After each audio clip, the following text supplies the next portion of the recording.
You think you're solving the problem, but you're actually making it worse. Oh, absolutely. That's what overthinking does. I mean, you replay conversations, you imagine different outcomes, you question every single decision. Right.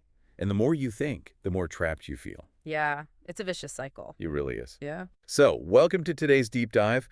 We are looking at this huge stack of sources today. I mean, everything from psychiatry papers and neuroscience breakdowns to cognitive behavioral therapy guides. And our mission is to figure out exactly why overthinking is destroying your peace and, how to actually break free from it. Yeah, biologically and psychologically. Exactly.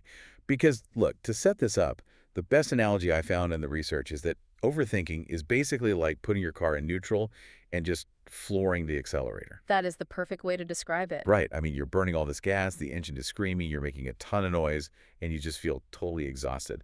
But you haven't actually moved an inch. No, you're just sitting there. And in clinical psychology, there's actually a specific term for that engine revving. We call it perseverative cognition. Perseverative cognition. Yeah. It basically refers to this continuous, repetitive thinking about negative events, whether they happen in the past or might happen in the future. So it's time travel. Pretty much. And what's happening under the hood when you rev that engine is that your brain is actively tricking your body into a full-blown stress response. Like a physical response. Entirely physical. You feel as if you are actively confronting a physical threat. Like your heart is racing, your muscles are tense. But you're just sitting on your couch. Perfectly still on your couch. Which is wild, because your mind starts building these scenarios, things that haven't happened, and honestly, might never happen. Usually never happen. Right, but they feel so real. And to understand why the mind revs in neutral like this, we have to look at the actual structural networks of the brain. Yeah. Because we treat it like a personality quirk, right? Like, oh, I'm just a worrier. Oh, yeah. People say that all the time. But based on the research, especially the work from Dr. Sunil Rage, this is a literal structural mechanism. Yeah. He talks about this triple network we have. Yeah, the triple network model is really key here. So we can map this out to 3 distinct neural pathways. Okay, lay it on me. First, you have the salience network.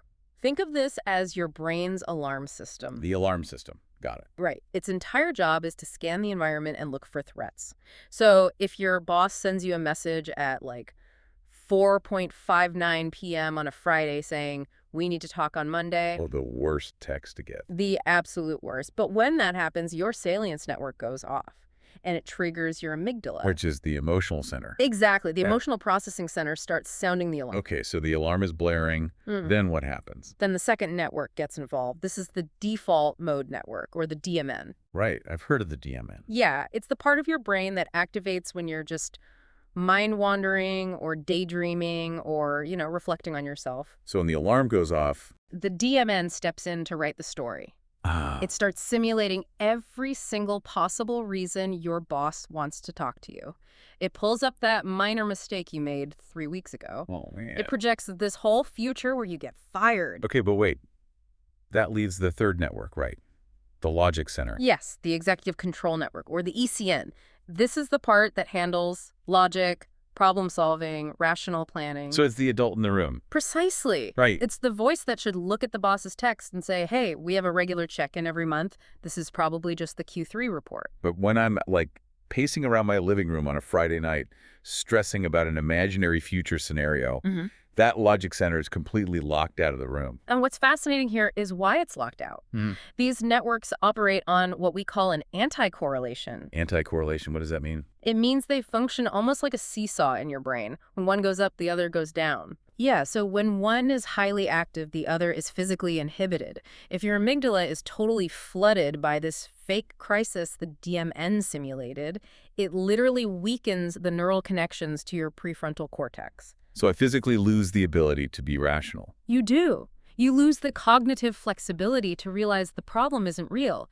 Your logic center is offline, and you are just trapped in a disaster simulation. Yeah, because your brain fully believes this simulation is a real threat, it demands a massive physical response, which is why thinking constantly without any action just exhausts you mentally and physically Okay. and leaves you totally stuck. It is a profound drain on your system. I mean, we've all felt that, right? Yeah. That complete physical drain. Well, yeah, because when perseverative cognition locks you in that state, your brain signals the hypothalamus to dump cortisol into your system. The stress hormone. Exactly, the primary stress hormone. Your heart rate goes up, your blood pressure spikes, your body is flooded with glucose for quick energy. But you're just sitting on the couch. Right. You're not fighting a tiger, you're not running away. So that energy just sits there.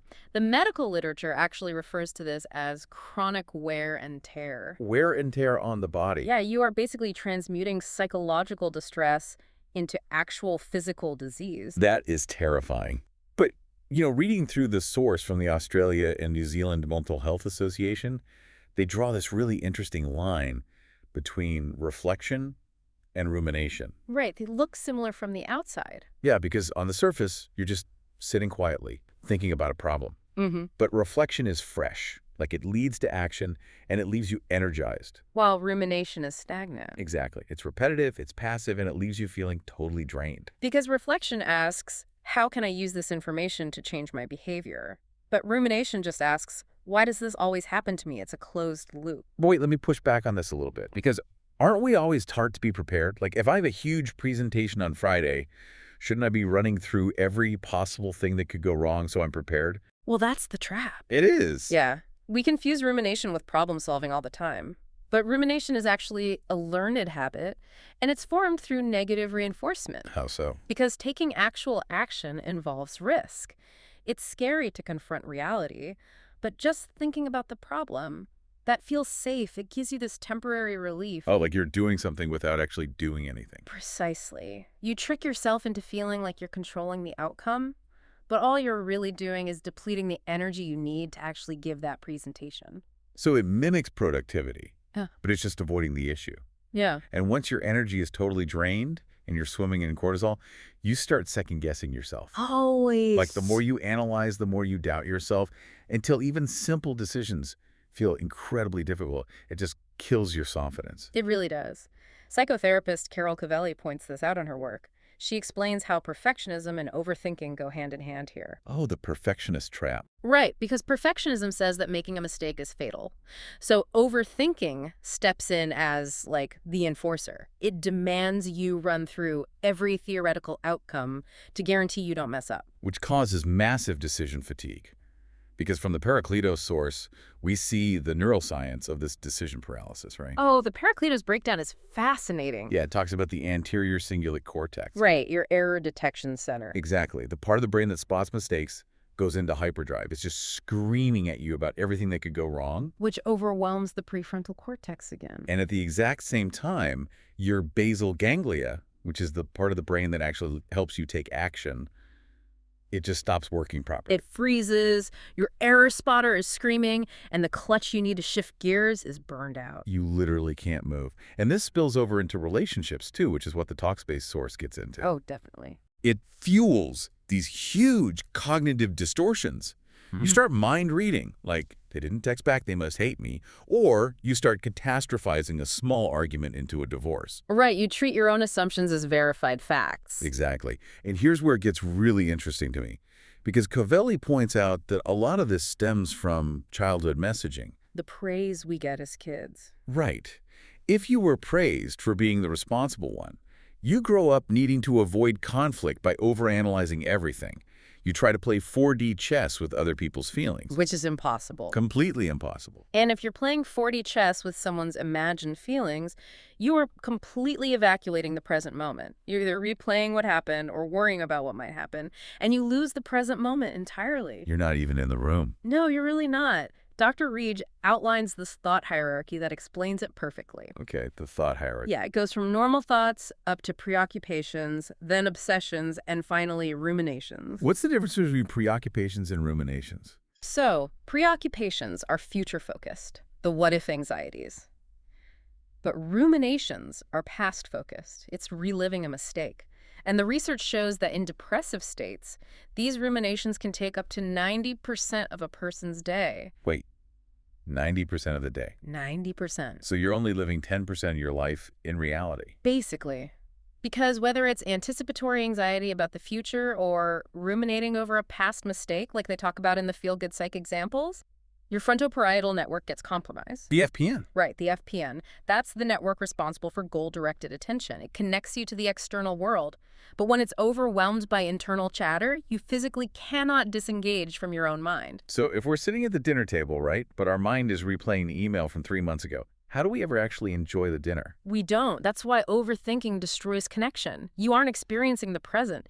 You are entirely consumed by the default mode network's simulation. It feels like control, but it's not. It's the illusion of control. Right. It gives you the illusion that you're figuring things out, but in reality, you're just going in circles. Endless circles. So how do we break the loop? I mean, we've pulled a ton of actionable solutions from the sources, so let's get into them.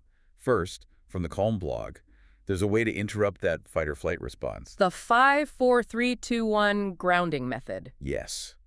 You literally name 5 things you see, 4 things you hear, 3 you feel, 2 you smell, and 1 you taste. And this works because it forces the nervous system back to the present. You are forcefully pulling energy away from the simulation and dumping it into your sensory cortices. It's a hard reboot. Well, And then, for that decision paralysis where the basal ganglia is stuck, the Pericletos source has the 5-second rule. right, you just count 5, 4, 3, 2, 1 and make a small move. You literally count out loud. Yeah, it acts as a mechanical override to jumpstart the basal ganglia before the brain can overthink again. Okay, but what about the deep circles, the stuff that keeps you up at 2 a.m.? The Life Notes source talks about journaling, Yes, the science of affect labeling. affect labeling. Right. It just means putting feelings into words. When you do that, it engages the prefrontal cortex and physically decreases the amygdala's reactivity by 37%. Wait, really? A 37% drop just from writing it down? Just from putting it on paper, Dr. James Pennebaker's protocol shows that 15 minutes of expressive writing drastically clears cognitive load. Because it's no longer bouncing around your head. Exactly. So what does this all mean?